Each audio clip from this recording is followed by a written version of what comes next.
도널드 트럼프 미국 대통령이 관세 수입만으로 소득세를 폐지할 수도 있다는 충격적인 발언을 했습니다.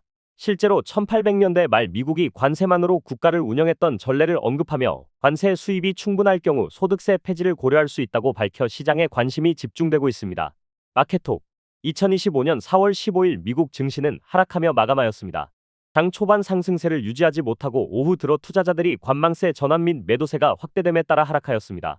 트럼프 행정부는 히토류 배터리 전자제품 등에 쓰이는 핵심 광물과 희귀 금속을 대상으로 새로운 관세 조사를 시작했습니다.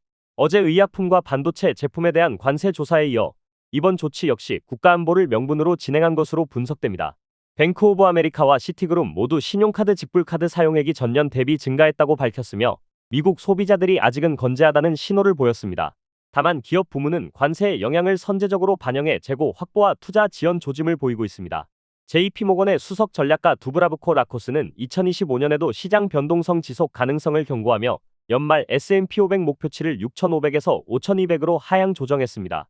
반면 트럼프 전 대통령의 경제 고문이었던 게리 콘은 미국 경제가 침체에 들어설 가능성이 최근 수년 중 가장 높아졌다고 평가하면서도 소비와 고용이 견고한 한 경기 침체는 발생하지 않을 것이라며 기업들이 고용을 줄이기 시작할 경우 경고등이 켜질 것이라고 밝혔습니다. 이러한 불확실성 속에 달러 약세와 미중 무역 전쟁, 글로벌 경기 둔화 우려가 겹치며 금 가격은 사상 최고치를 경신했습니다. 기업에 관한 소식으로는 보잉이 무역 전쟁의 최대 피해자로 떠올랐습니다.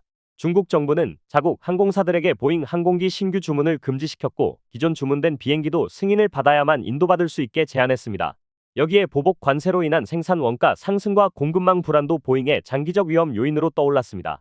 미국 상무부는 엔비디아의 H20, AMD의 MI308 인공지능 칩에 대해 중국 수출 시 라이선스 의무화 조치를 발표했습니다.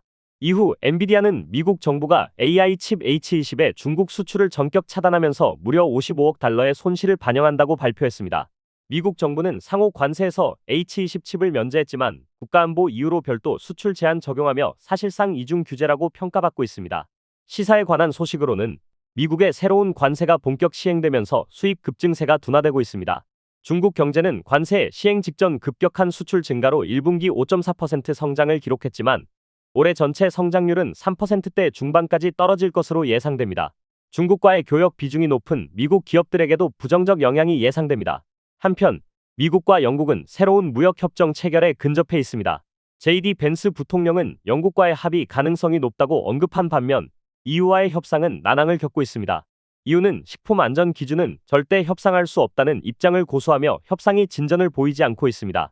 2025년 4월 16일 주요 발표로는 연준이 소비 흐름과 경제 방향을 판단하는 데 참고하는 핵심인 소매 판매, 근원 소매 판매 지표와 경제 활동 수준을 반영하며 원유 시장의 수급 상황을 파악하는 데 핵심적인 원유 재고 발표가 있습니다. 투자자 여러분은 변동성에 주의하시길 바랍니다. 지금까지 마켓톡이었습니다. 감사합니다.